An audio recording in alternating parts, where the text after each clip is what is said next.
ఉన్న బంగారాన్ని విడిపించి ఆ రోజు ఆన్లైన్ రేటుకే మేము కొంటాం. Sharma gold company.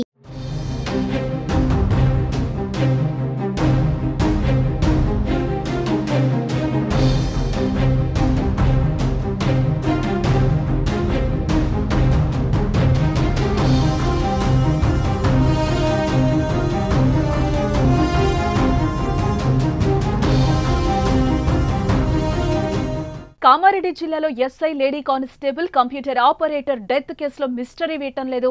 ముగ్గురు ఎందుకు చనిపోయారన్నది ఇంతవరకు తేలనేలేదు. పోలీసుల కేసుల దర్యాప్తు అయితే ముమ్మరం చేశారు. వారి కాల్ డేటా ఆధారంగా విచారణ అయితే చేస్తున్నారు. గత వారం రోజులుగా మృతులు ముగ్గురు ఎక్కువ సార్లు ఫోన్లు చేసుకున్నట్టుగా పదే పదే కాల్స్ మాట్లాడినట్లుగా అయితే గుర్తించారు. అదేవిధంగా గంటల తరబడి వాట్సాప్ చాటింగ్ కూడా చేసినట్లుగా తెలుసుకున్నారు. చనిపోయే ముందు కూడా ముగ్గురు ఒకే కారులో అడ్లూరు ఎల్లారెడ్డి చెరువు దగ్గరకు వచ్చినట్లుగా పోలీసుల విచారణలో అయితే బయటపడింది. ఫోన్లో వారి మధ్య జరిగిన సంభాషణ ఆధారంగా కేసు చిక్కుముడిని విప్పేందుకు పోలీసులు అయితే ప్రయత్నిస్తున్నారు. అయితే కానిస్టేబుల్ శృతి, ఎస్ఐ సాయి కుమార్ మధ్య వివాహేతర సంబంధం కొనసాగుతూ ఉండగా శృతి, నిఖిల్ మధ్య ప్రేమ ఉందనే వార్తలైతే వస్తున్నాయి. అదే వారి చావుకు కారణంగా తెలుస్తోంది.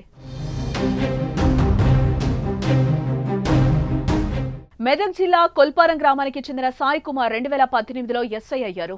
ప్రస్తుతం బిక్కనూరు ఎస్ఐగా ఉన్న సాయి కుమార్ గతంలో సిద్దిపేట జిల్లా చిల్లకోడూరు మండలం, కామారెడ్డి జిల్లా బాన్సువాడ మండలం బీవీపేట పోలీస్ స్టేషన్లో ఎస్ఐగా పనిచేశారు.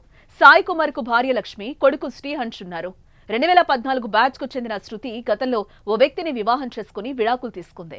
3 ఏళ్లుగా బీవీపేట పోలీస్ స్టేషన్లో కానిస్టేబుల్ గా పనిచేస్తోంది. అయితే బీవీపేట ఎస్ఐగా ఉన్న సమయంలో ఆమెతో సాయి కుమార్ సంబంధం ఏర్పడినట్టుగా తెలుస్తోంది. సాయి కుమార్ కు బిక్కనూరుకు బదిలీ అయిన తర్వాత శృతికి సొసైటీలో కంప్యూటర్ ఆపరేటర్ గా పనిచేసే నిఖిల్ దగ్గరయ్యాడని, ఇరువురు పెళ్లి చేసుకోవాలని అనుకున్నారని సమాచారం. ఈ ట్రయాంగిల్ ప్రేమ కారణంగా వీరి మధ్య వాగ్వాదం జరగా దానికోసం మాట్లాడటానికి అడ్లూరు ఎల్లారెడ్డి చెరువు వద్దకు వెళ్లినట్టుగా తెలుస్తోంది. అక్కడ జరిగిన గొడవలో భాగంగా శృతి క్షణికావేశంలో దూకే ప్రయత్నం చేయగా సాయి కుమార్, నిఖిల్ ఆమెను కాపాడే క్రమంలో చెరువులోకి దూకి పిచ్చి మొక్కలు, నాచుతీగల మధ్య చిక్కుకుపోయి ఊపిరాడక ప్రాణాలు కోల్పోయి ఉంటారని భావిస్తున్నారు. అయితే ఇది కేవలం అనుమానం మాత్రమే. మరి ఇదే జరిగిందా? ఈ ముగ్గురి మరణం వెనకేమైనా మిస్టరీ ఉందా అని పోలీసులు తేల్చాలి.